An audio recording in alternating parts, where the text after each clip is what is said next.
अभी नासिक को भी अलविदा कहने का समय आ गया है। This is next day morning और अभी हम यहाँ से निकल रहे हैं नासिक से सिलवासा के लिए। फाइनली घर जाएंगे, बहुत दिनों बाद घर जाएंगे। और एक छोटी सी जर्नी बाकी है अभी हमारी लद्दाख सीरीज़ की, नासिक टू सिलवासा। चल भाई, बाय, मिलते हैं जल्दी। चलिए आंटी, बाय बाय।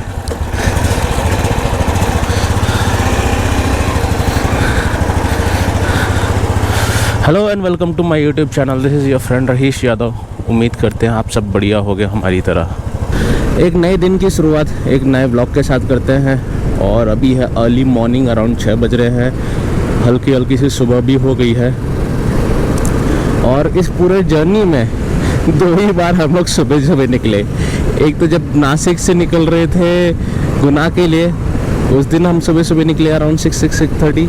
और एक अभी वापस से नासिक जब मैं घर जा रहा हूँ सिलवासा के लिए। बाकी तो पूरे ट्रिप में कोशिश करते रह गए कि भैया सुबह जल्दी निकलना है बट बाकी तो आपको पता ही है क्या हुआ जब मैं सिलवासा से निकला था और अभी के। तो आप गैस कीजिए कितने किलोमीटर हुए होंगे। जैसा मेरा दिमाग में था, एक्सपेक्टेड था, उससे ज़्यादा ही किलोमीटर हो गए। सो जब मैंने ट्रिप प्लान की थी और मैंने सोचा था कि भाई आना जाना सिलवासा कितना किलोमीटर हो सकता है। सो मेरे कैलकुलेशन के हिसाब से 5,500 से 6,000 के बीच में किलोमीटर्स होने चाहिए। बट जब मैंने कल देखा और चेक किया कि भाई कितने किलोमीटर्स हुए हैं, मैं शॉक्ड हो गया। जो किलोमीटर्स हुए हैं अभी करंट में, that is 6,300 Silvassa to Ladakh back to Nashik. और अभी सिलवासा पहुंचना बाकी है।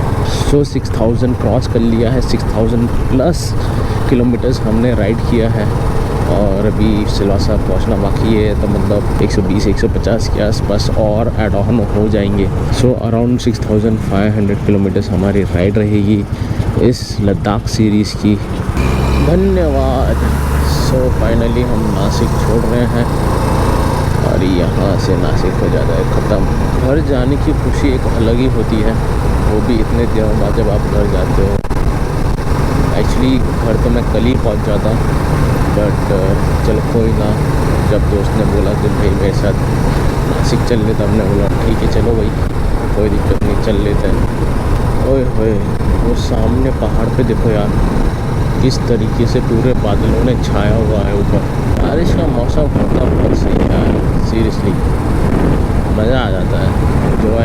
जो मौसम रहता है ज़बरदस्त। बट अगर आप कोई काम के लिए निकले और भीग जाते हो तो आपको इरिटेशन भी होती है। तो हाँ, ये मौसम ही ऐसा है कि कभी खुशी देता है, कभी थोड़ा इरिटेशन होता है।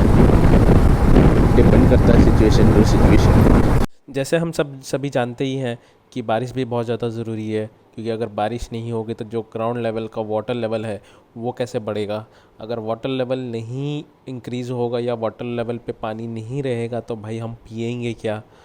और सबसे इम्पॉर्टेंट भाई, जो हमारे इंडिया में जो एग्रीकल्चर होता है, जो खेती होती है, वो ज़्यादा करके बारिश के पानी पे ही डिपेंडेंट होती है।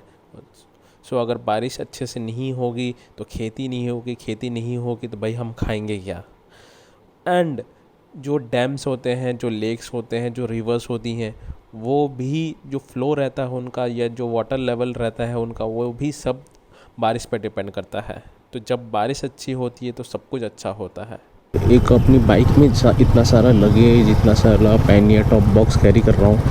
बट अपने इंडिया में अगर आप देख सकते हो मेरे लेफ़्ट में, बाइक पे इंसान कितनी सारी चेयर्स कैरी कर रहा है। और सिर्फ यही नहीं, जितना भी मैंने टाइम ट्रैवल किया है ना, तो बहुत सारे लोग बहुत सारा सामान बाइक में कैरी करते हैं।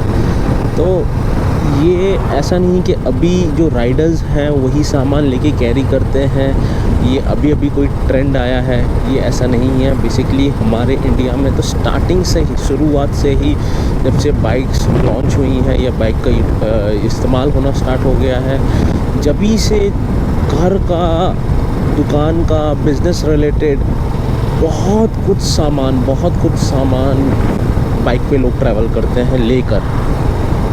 तो ये चीज़ थोड़ी पहले तक तो जब तक मैं भी राइड नहीं करता था, राइड इन द सेंस जो प्रॉपर राइडिंग नहीं करता था, नॉर्मली जो बाइक्स से ऑफिस ट्रैवल करना वो नॉर्मल है, ठीक है, वीकेंड में कहीं घूमने चले जाना वो भी ठीक है। बट जब आप प्रॉपर राइड करते हो 1000, 2000, 4000 किलोमीटर की, तो जब आपको इम्पोर्टेंस पता चलती है कि भाई राइडिंग गेयर्स क्या होते हैं, सेफ्टी क्या होती है, आपको कैसे बाइक चलानी चाहिए। सो ये सब चीज़ें देखते हैं तो भाई हम शॉक हो जाते हैं कि भाई लोग कितना सामान कैरी करते हैं उनके बाइक में। तो बाइक उनकी सिर्फ बाइक नहीं होती है, मोड ऑफ अर्निंग होती है, मोड ऑफ ट्रांसपोर्ट होता है। एक हिसाब से बहुत कुछ सामान वो अपने घर के लिए या फिर बिजनेस रिलेटेड कैरी करते हैं। तो बहुत सारे लोगों को मैंने देखा है रास्ते में यार, बहुत मतलब अनगिनत, आप सोच नहीं सकते इतने लोगों को देखा है कि भाई कितना सामान वो कैरी करते हैं। वो भी ऐसा नहीं कि 10-20-50 किलोमीटर, मतलब ज़्यादा, उससे भी ज़्यादा लोग लेके ट्रैवल करते हैं। जैसा अभी हमने आपको थोड़ा टाइम पहले बताया था कि बारिश का मौसम हो रहा है और अभी हल्की हल्की बारिश आने भी लग गई है। सो हमें मोबाइल अंदर रखना पड़ेगा और टैंक बैग को कवर भी लगाना पड़ेगा और गोप्रो में भी प्लास्टिक लगानी पड़ेगी भाया, क्योंकि इसमें माइक लगा हुआ है। सो अभी फ़िलहाल वाटर प्रूफ है नहीं।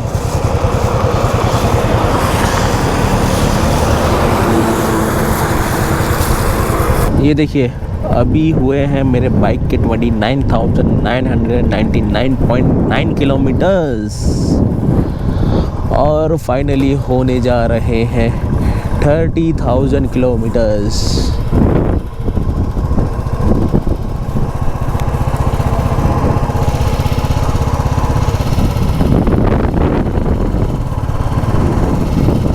और ये हो चुके हैं हमारे बाइक के 30,000 किलोमीटर्स।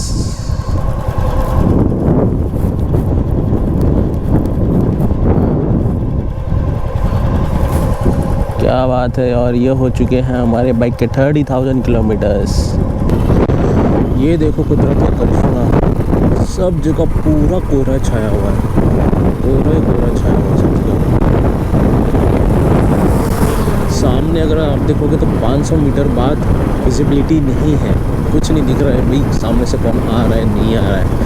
तो अगर आप सामने देखोगे तो कुछ लाइट्स दिख रही हैं जिसकी वजह से हमें पता चल रहा है कि कोई व्हीकल आ रही है या नहीं आ रही है। इतना खतरनाक कोहरा छाया हुआ है। आप लेफ्ट में देखोगे कोहरा छाया हुआ है, राइट में देखोगे कोहरा छाया हुआ है और रोड पे देखोगे तो यहाँ पे भी कोहरा छाया हुआ है। कुदरत की भी क्या बात है। अभी हमने कुछ दिनों पहले कश्मीर में कोहरा देख रहे थे, पहाड़ों में, वादियों में कोहरा देख रहे थे। यहाँ तो ज़मीन पे, खेतों में, रोड पे कोहरा दिख रहा है। काफ़ी दिनों बाद फाइनली हम आ रहे हैं गुजरात के अंदर। सो ये एरिया है बेसिकली वलसाड डिस्ट्रिक्ट का और पीछे जो आपने पैरेल देखे थे वो वलसाड पुलिस के। और काफ़ी दिनों बाद हम आ चुके हैं गुजरात में। जैसे ही कैमरा खोलता हूँ वैसे ही बारिश चालू हो जाती है भाई। वापस से कैमरे पे लगाइए प्लास्टिक।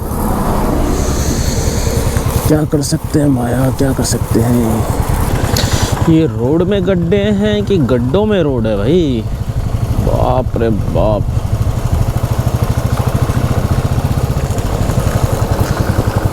गुजरात देखो, गुजरात में कैसी हालत है भाया। रोडों की हालत देखो भाया, रोडों की हालत बहुत ख़तरनाक है।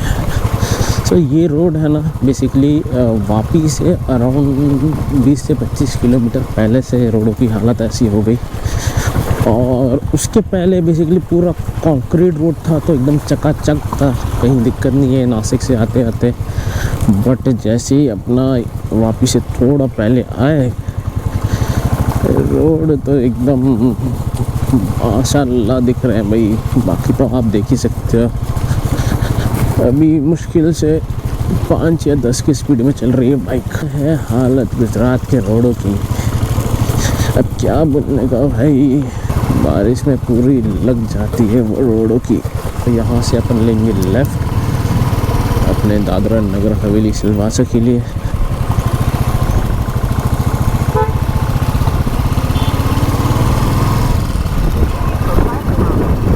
इन सिलवासा, क्या बात है, क्या बात है। आखिरकार हम आ ही गए। 30 तारीख को हम निकले थे और आज है 23 तारीख। Seriously 23 days long ride, 6300 plus kilometres ride. मज़ा आ गया, मज़ा आ गया। और लेह लद्दाख की राइड थी भाई, लेह लद्दाख। हैशटैग ले चल लद्दाख। यू नो, घर आके एक अलग ही खुशी मिलती है। एक अभी ऐसा लग रहा है पता नहीं कितने अरसों बाद मैं सिलवासा आया हूँ। और अभी की फीलिंग यार डिस्क्राइब करना बहुत मुश्किल है, बट सीरियसली बहुत अच्छा लग रहा है वापस आके। सिलवासा आकर भी बहुत अच्छा लग रहा है यार, इतने दिनों बाद। ओह माय गॉड, जैसे जैसे घर पास आ रहा है, अंदर की जो खुशी है ना, मतलब समा नहीं रही है। और क्यों नहीं समा रही कि भाई लद्दाख की राइड करके आए हैं, लेह लद्दाख की 6300 प्लस किलोमीटर्स राइड किए हैं। आप लोगों को बताऊं, ये राइड लेह लद्दाख की राइड, वो भी घर से निकल के घर पे आना, it was a dream. It was a dream कि भाई ये राइड करनी है, और आज वो राइड कंप्लीट हो रही है। सच्ची में मतलब अभी सच्ची बताऊं तो शब्द कम पड़ रहे हैं मुझे इस चीज़ को डिस्क्राइब करने में। एक सपना था कि भाई ये राइड करनी है, घर से निकलेंगे, लद्दाख जाएंगे और वापस घर पे आएंगे। आज वो सपना पूरा हुआ। हम हमारे घर पे पहुंच चुके हैं और अभी कम किलोमीटर हो रहे हैं 30,125।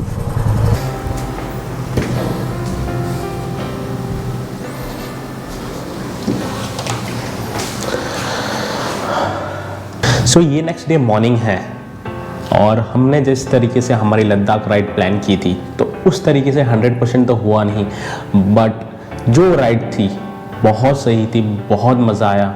और आप लोगों ने अभी तक देख ही लिया होगा। अगर अभी तक आपने नहीं देखा है तो स्टार्टिंग से ये लद्दाख सीरीज़ देखिए, तो आपको पता चलेगा कि हम कहाँ कहाँ गए थे और क्या क्या हमने एक्सप्लोर किया।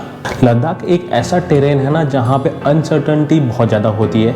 तो मेरा सजेशन आप सबको एक ही रहेगा कि अगर आप फ्यूचर में प्लान कर रहे हो लद्दाख का राइड करने के लिए, तो कभी प्लीज़ अकेले मत करना, किसी ना किसी दोस्त या राइडर के साथ करना।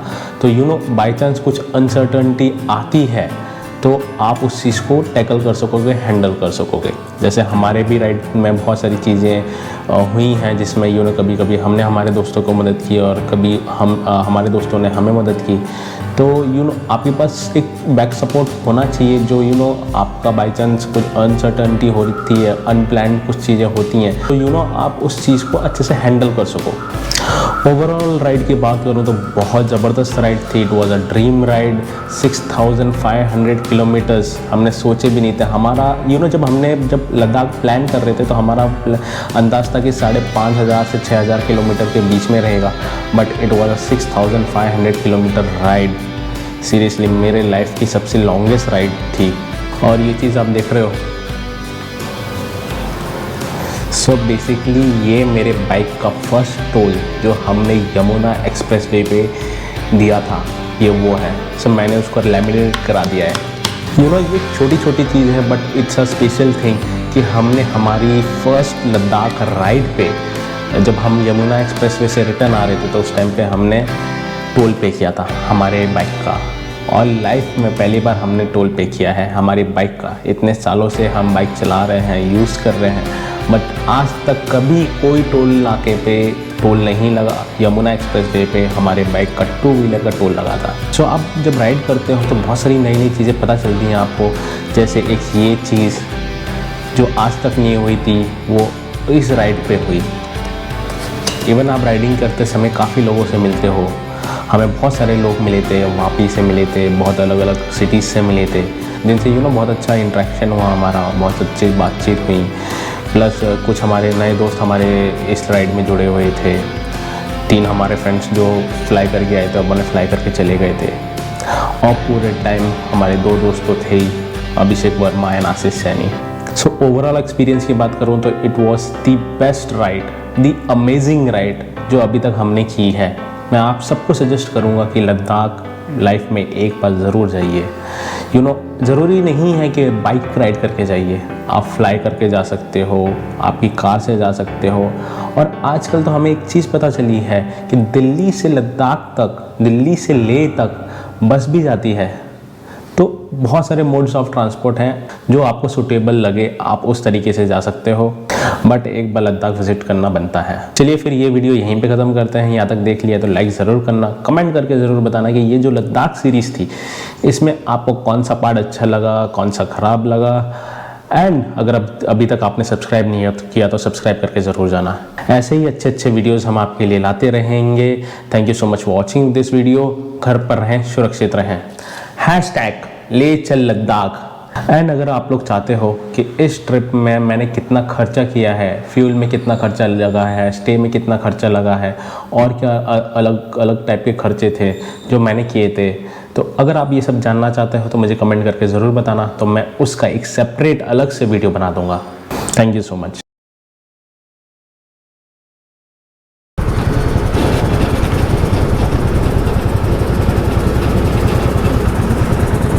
अरे बाप रे बाप, लगता है अभी रिसेंटली एक्सीडेंट हुआ है।